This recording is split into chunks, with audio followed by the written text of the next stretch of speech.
and welcome back to the latest episode of the UK Glamping podcast, hosted by us here at Glam Protect. So, as our regular listeners will know, we are always joined by a special guest, and this week is no different. So this week we are joined by Matt Harmsworth, Director at Roavr Group. Hi Matt, thanks very much for coming along. Hi Oliver, pleasure to be here. So we've got you along this week, Matt, to discuss all things ecology appraisals and related sort of surveys.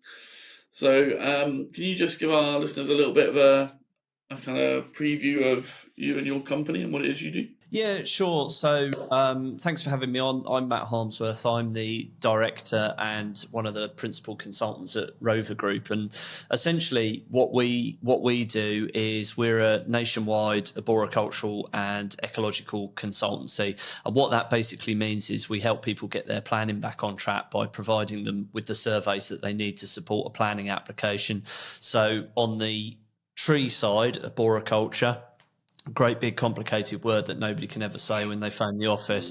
But arboriculture, essentially trees. So if you are looking to put in glamping pods or cabins or lodges or whatever, and there are trees on or adjacent to the red line boundary of your site, then essentially the trees have to be considered through the planning process.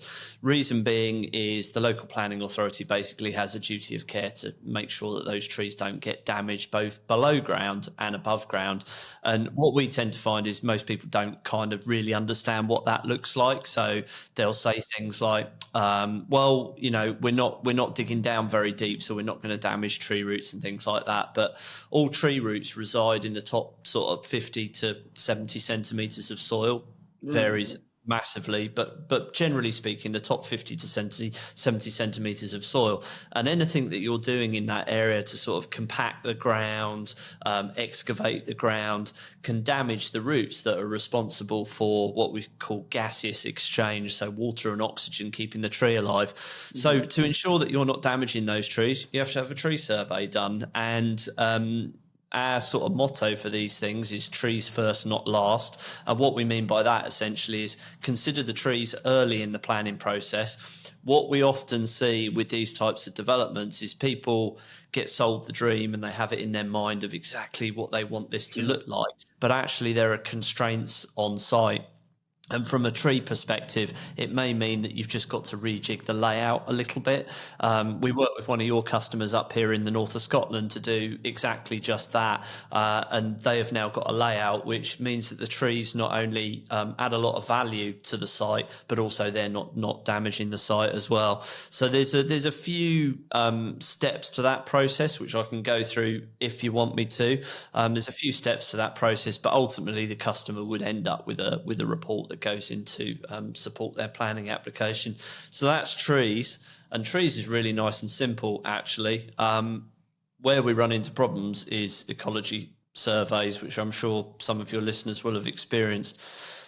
And essentially at a very, very high level, ecological surveys, what the local planning authority is looking for, and again they've got a duty of care both under European still and local legislation, is to ensure that protected species and protected habitats are not damaged through the development process. So that normally for most people will involve something being done called a preliminary ecological assessment, and that basically is desktop checks to make sure that the site isn't located in a priority habitat and there's nothing sensitive in the local area. Glamping projects generally by their very nature are pretty low impact, so we wouldn't expect there to be any impacts, but you still have to look into it. And then the slightly larger one is protected species, so things like bats, otters, badgers. Are we going to affect those in any way? And you have to demonstrate to the local planning authority that you're not going to damage them in any way. And then the very final piece of the puzzle is something that some of your listeners will have heard of.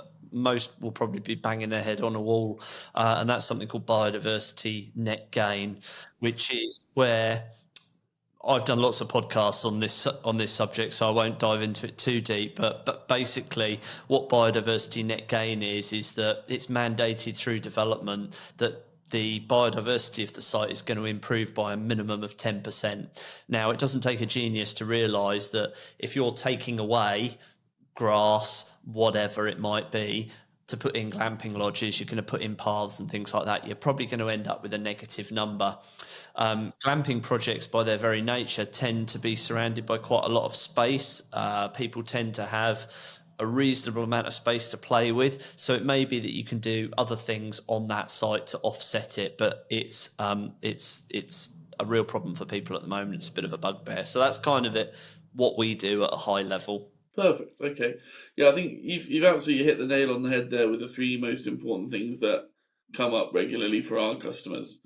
So there's a few points you've raised there I'd like to loop back to, starting with the trees. And it's something that, as you rightly say, I think a lot of our clients underestimate is the potential impact of the trees to their layout. Because quite often they feel that if they don't have any trees that are either designated as ancient woodland or have any kind of tree protection orders, that they can just kind of do what they like.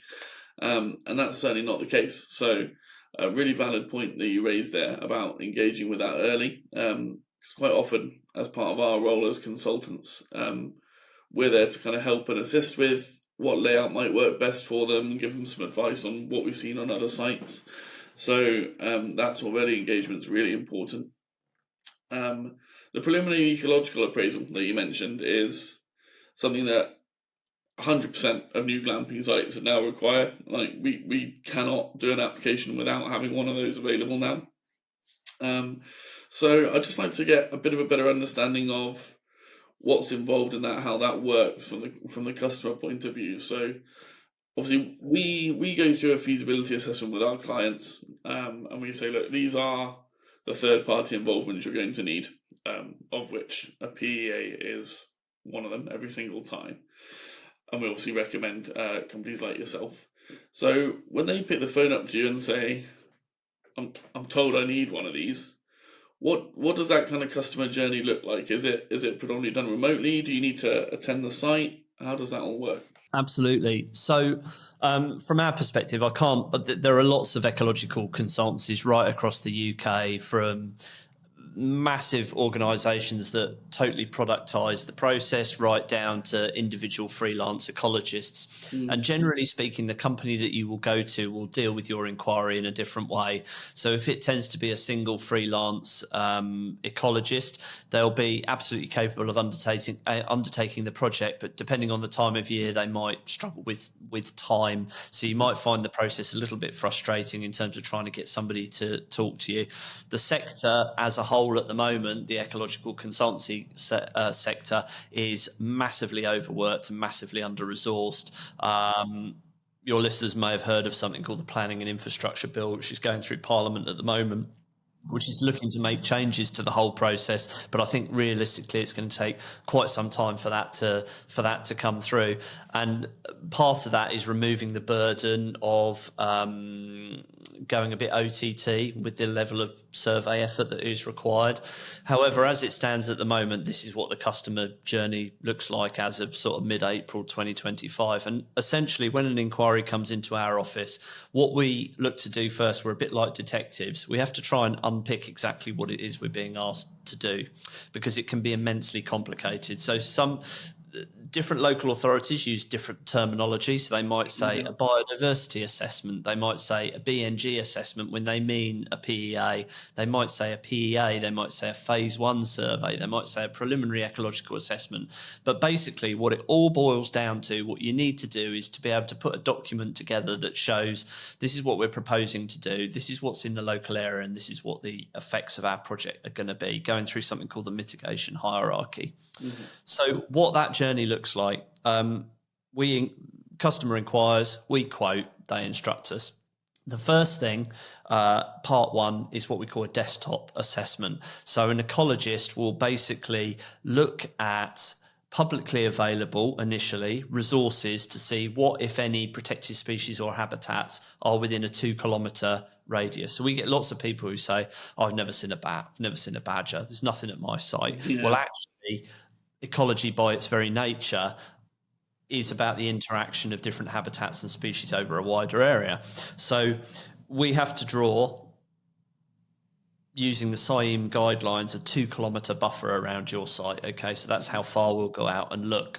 And we'll look to see what the kind of habitats are and all this kind of stuff. Now, at this stage, it doesn't take a genius to work out that if you're putting a single glamping pod into maybe your extended large back garden in a rural village in Hertfordshire, for instance, that's got no real connectivity to the wider environment, that is going to be a lot more simplistic than if you're in the Lake District or the Scottish Highlands and you've got a lot of space around you.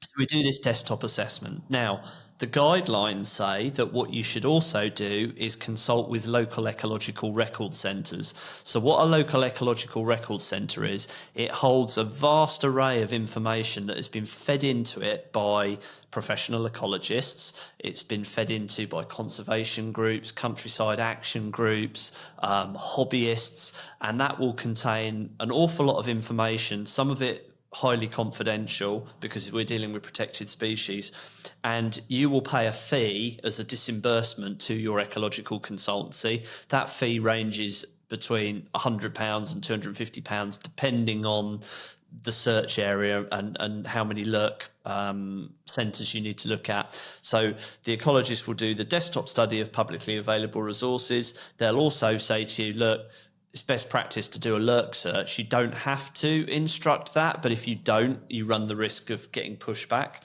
So they'll do that. Once we've got all that information that says there's records of badgers nearby, there's records of grey squirrels nearby, there might be some priority habitat on the eastern boundary of this customer's land.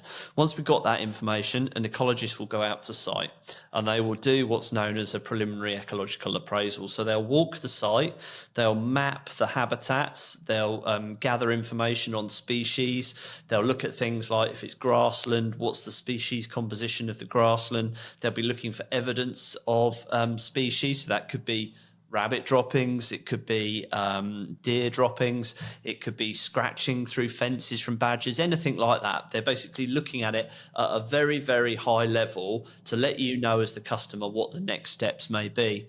And once they've got all of that information, that then comes back to the office to allow them to produce the report, which is comprised of the desk study, the site study. These are the things you need to be worried about. These are what the next steps are. And it may be that that is sufficient to go and support a planning application. Now, where the confusion then comes is if at that stage your ecologist says, look, Oliver, actually, you're going to need a bat survey because you're looking to rip down an old building, or there's evidence of badgers on site. We need to scope them out by doing camera trapping survey. These are called phase 2 surveys. And at this stage, and customers never read these reports because they're not interested. And I get that. I understand Thanks very much. Straight into the application, It doesn't get read. So it gets submitted to the local planning authority, which takes 6, 8, 10, 20 weeks for them to come back and say, well, actually, I'm not going to validate your application because your ecologist has said you need badger surveys and you've not had them done yet. So it's critically important that you read that report, at least the executive summary. What we do at Roavr is we will do a video walkthrough, our ecologist will, and say, these are the things you need to think about. This is what you need to do next. The problem is the perception is that this is just the ecologist trying to get more money out of me. Actually, it's not in the vast majority of cases. And we say in our videos, look, you're free to go to whoever you want at this stage, but this is what you need to do next to support your planning application. So that's what that looks like. Key areas of frustration is often if there is a river nearby or there's some sort of water course, and you've got to look at things like water voles and otters, hedges and stuff that might support dormice. The obvious one being bats, which is in the news all the time at the moment. All of these surveys are season specific. So if you're having your PEA carried out in October, you might have to wait until the following May before you can have follow-up surveys done. So, there can be huge frustration there. So pre-warned is pre-armed. Do your due diligence, find out what you think you might need to do before you start your journey. Yeah, 100%. And that's something that we repeat ad infinitum with our clients, is engage with this as early as you possibly can. On that subject, I will put all of Matt and Roavr Group's contact details in the episode description. So if you're approaching that stage, and even at the stage where you're determined to put a planning application in, pick the phone up, send them an email, whatever's easiest. Get in touch and get the ball rolling. I also wanted to touch on the BNG, the biodiversity net gain. Oh, do we have that is to? now, if they've not already got headlines like ours, clients quite often find themselves approaching it once they start dealing with BNG. It's something that is now part of just about every local development plan up and down the United Kingdom, is this requirement to demonstrate a 10% gain. And touch wood, we haven't had any clients that have had kind of real struggles to make it happen. But again, like you mentioned, it's about planning it early so that it doesn't become an afterthought. So as glamping as an industry has progressed, we've seen a few things help with that, in things like no longer using concrete slabs as bases for units, and there's kind of more ecologically friendly solutions to certain aspects of the site. But the vast majority, as you say, will have a little bit of space around them, and will generally have some sort of landscaping plan submitted as part of their planning application, where they intend to put some additional planting in, hedgerows, visual fencing of some description, just to offer privacy in between the units. But is that something that requires kind of an official sign-off and a certification? Is that why you get involved with the biodiversity net gain side of things, or is it just a kind of tick box exercise? Yeah, so we probably need to unpick it a little bit and look at it from a slightly higher level to start with. So what BNG is, biodiversity net gain, essentially, as I said towards the beginning of the podcast, is there's now this mandatory requirement for all developments unless they're exempt, and the exemptions relate to the amount less than 25 square meters of habitat on site. So that won't apply to any of your customers at all. Otherwise, I wouldn't be putting in glamping pods if there was nothing nice to look at in the first place. If it's self-build, so that won't apply to the vast majority of yours, because they're obviously looking to rent them out, part of a business. And there's another one that's just gone straight out of my head, but they're the main ones. Is the size of the habitat and whether it's self-build or not. So pretty much everyone listening to this will have to go through this process. When we do that preliminary ecological appraisal, a key question to ask the ecologist that you're instructing to go to site is, are they going to collect the data to something called a UK HAB? So years and years ago, the data was collected to something called JNCC, Joint Nature Conservation Committee, I can't remember. And it was called a phase 1 habitat survey. Don't have a phase 1 habitat survey carried out, because that's not going to support you on your BNG journey. When your ecologist maps the site, they need to map all the habitats using something called UK HAB, and you'll get a lovely little colorized plan, which will basically show you what all the habitats are on site. And more importantly, it will tell you what the exact sizes of those are. So they will take that data either from a topographical survey that you may have carried out, or they'll use sort of baseline Google mapping, or we use drones and we'll take a drone shot and we'll measure it all out from there. And this is what we call, that final plan is what's basically known as the baseline value of the site. Now, all those individual habitats will be condition scored. So believe it or not, a tree has a rating from, poor right the way through to excellent, as do various different types of grassland and all that kind of stuff. So your average back garden lawn that's heavily mown, heavily compacted, only a couple of species there might be low, whereas a beautiful natural grassland meadow might be high because it's got huge species diversity. So all of that information goes into a spreadsheet called the statutory BNG, biodiversity metric. And all that information goes in and forms the baseline. And this is why we say to people, until you've had all the surveys done, do not worry about, we're going to plant a hedge here, we're going to, put a bush over there, we're going to do this, we're going to plant or not. Don't worry about any of that until the baseline has been done, because then the ecologist can say to you, right, this is what you're losing. So you might be losing a bit of grass, you might be, maybe losing a tree or something, I don't know, but you're going to be losing something. almost certainly you will be losing as part of the development. So it might be your baseline ends up, being, I don't know, minus 25% or minus 30% or something like that. It's then at that stage we go, okay, this is what you can do to get to the 10%. So it may be that actually you don't do anything within the red line boundary of your site, but you do something in another little bit of land that you own next to it. That's called offsetting or off-site gain. So that is perfectly valid. Or it may be that you do something on-site. If you do something on-site, it is covered by a covenant for 30 years, essentially. So this is not a token gesture. Whatever you do, you're committing to for 30 years, and that'll be signed off in a Section 106 agreement with the local authority as a planning condition. So most normal for glamping projects would be the creation of orchards. It would be enhancing areas of grassland so that you've got longer areas of grass, but all these areas need to be fenced off. They're not areas that can be used for recreation usually in any way, and there normally has to be something called a habitat management and monitoring plan associated with that as well that would go in and support it. So don't underestimate it. BNG is what scuppers most planning applications at the moment, and we've had people in tears on the phone because they're looking at tens of thousands of pounds worth of offsetting bills. So engage your chosen consultancy early, and don't fully develop your plans until you've got that baseline in place. Would be my advice. Yeah, fantastic advice. Okay, that's brilliant. Thank you very much for that. Certainly shed a bit more light on it than I realised. I didn't realise it was a 30-year commitment, so that's really important for people to understand and go into it with their eyes open. I think you mentioned earlier, but you cover the whole of the UK, right? Yes, we do. Yeah. Okay, perfect. The only other thing I'm curious of, when you mention obviously people have plans to potentially put a hedge in here or a bush in there.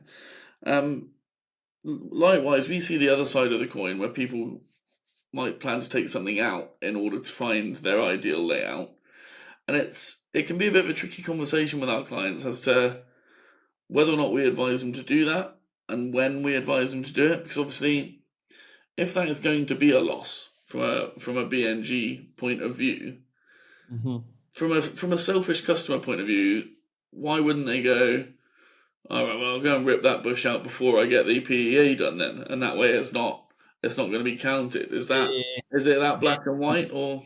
Yeah, it's very black and white. This comes up all the time. Don't do it.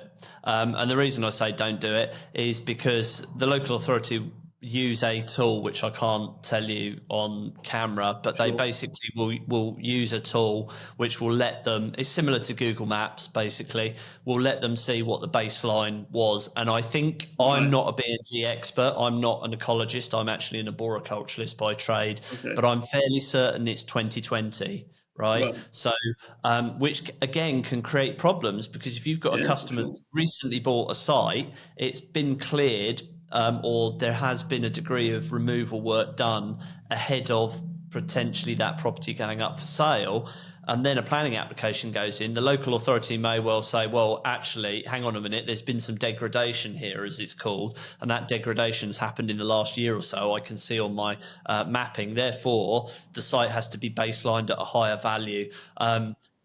There can be, depending on the local authority, there can be a degree of pragmatism with that. If you can demonstrate that you bought the site from our experience, within the last year and it happened 3 years ago, and you're willing to work with them to get some form of biodiversity enhancement, then there's a conversation to be had there. But unfortunately, there's not a lot of pragmatism in the planning system in the UK anymore. That's one way to put it, yeah. Well, I see it from both sides, and the reality is, if you're 25, 26, as a graduate ecologist going to work for a local planning authority, you're suddenly going to have the most unbelievable workload.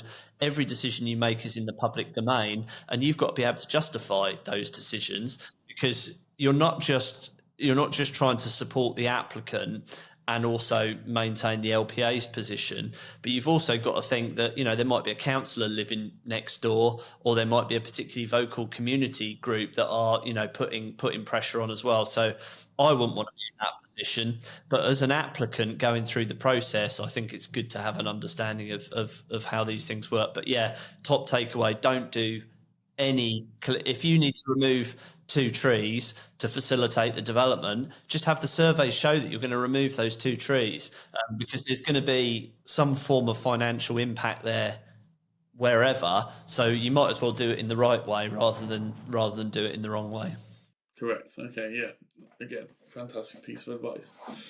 Really interesting. Thank you very much for that. I think we always like to try and end on a bit of a positive note whenever we're talking about things that can potentially have a negative impact with clients. So before we wrap up today, is there any kind of piece of advice or pearl of wisdom you can give clients that would maybe help enhance their outcomes? Is there any kind of prep work they can do or anything in particular that tends to assist? Most reputable consultancies, and certainly Roavr, do this, and I'm in no way touting for work, but certainly Roavr do this. If we have an inquiry come into our office, we're quite happy to do a bit of a desktop study on that site. So feasibility surveys before you engage anyone, I would suggest possibly even before you go to Glampitect, before you go to anyone, do your research, find out, just because Margaret, your mother-in-law, said that, it's easy to get planning, just buy that field over there.